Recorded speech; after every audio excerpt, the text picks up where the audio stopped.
Во рамки на недела на мобилност на Машинскиот факултет во Скопје беа изложени електрични автомобили, електрични скутери, тротинети и хибриди.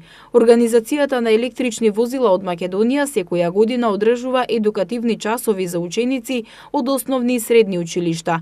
Како што информираше Кирил Минанов од Е-мобилност Македонија, изложените возила се на приватни сопственици и корпоративни возила, а од страна на присутните имаше голема заинтересираност околу можностите што ги нудат електромобилите. По едукацијата се формира електричен конвој со сите електрифицирани возила кои што тргнаа од кампусот факултети кон Порта Македонија.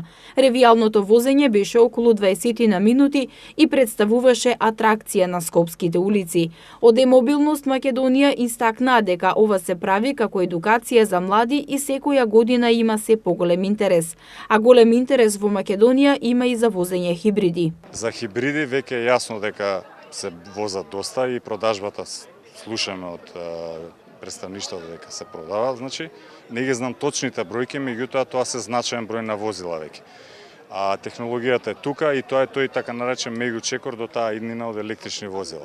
Што се однесува до електричните, тие се тука и ние сакаме да пратиме апел до влада, до сите места каде што се одлучува за, не знам, купување на вакви електрични возила и за што се фактори на одлучување.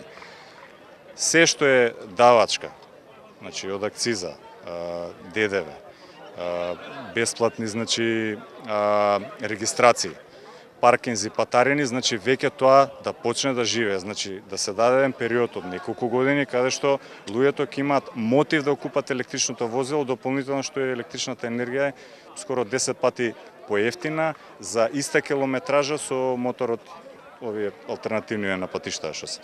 Инаку автомобилската индустрија во светот се повеќе се насочува кон производство на електрични автомобили, бидејќи се зголемува интересот кај потрошувачите. Според податоците на Меѓународната агенција за енергетика, минатата година бројот на електрични превозни средства на светско ниво пораснал на рекордни 3,1 милион возила, а се предвидува доколку амбициите на автомобилската индустрија раснат, до 2030 година да има од 125 до 220 милиони електрични возила во светот.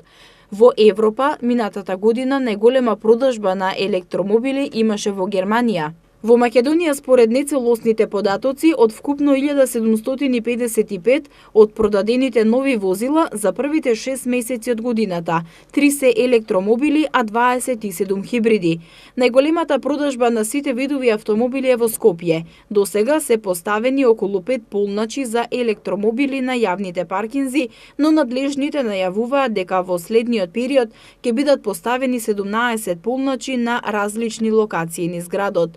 Експертите велат дека електричните возила со едно полнење би можеле да поминат од 120 до 130 километри, а понапредните возила поминуваат од 300 до 400 километри со едно полнење. Но колку е поголем опсегот на километрите, толку возилото е поскапо. Односот на потрошувачката на електрично возило во споредба со класично возило на бензин или дизел е од 1:5 до 1:10.